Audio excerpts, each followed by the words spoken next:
Sou Luiz Antônio Caldeira Miretti, presidente da Comissão de Estudos de Recuperação Judicial e Falência da OAB de São Paulo. Eu tive a oportunidade de vir aqui ao evento representando a OAB e ter sido convidado para ser um dos conferencistas. Agradeço muito ao Instituto por essa oportunidade e tive a oportunidade também de abordar aqui alguns temas que suscitam muito debate perante a aplicação da lei pelos operadores do direito e pelo Poder Judiciário principalmente.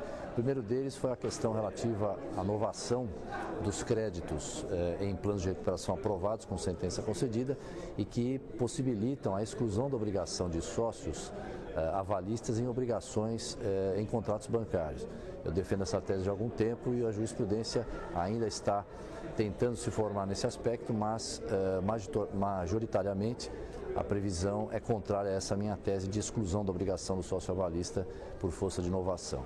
Outros dois aspectos que eu comentei aqui com os participantes é a questão relativa à exigência das certidões negativas de tributos em que o momento previsto na lei não é adequado, portanto não deve ser apresentada a certidão negativa na forma prevista no artigo 57. E neste aspecto a jurisprudência já está consolidada no sentido da não apresentação no momento previsto na lei.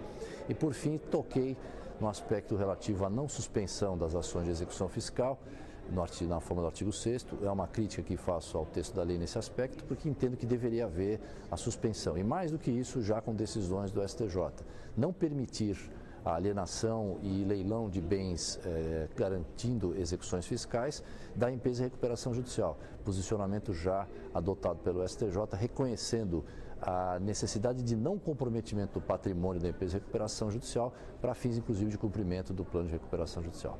Estas foram as abordagens que fiz de forma sucinta e, uma vez mais, eu agradeço pela oportunidade de comparecimento neste evento.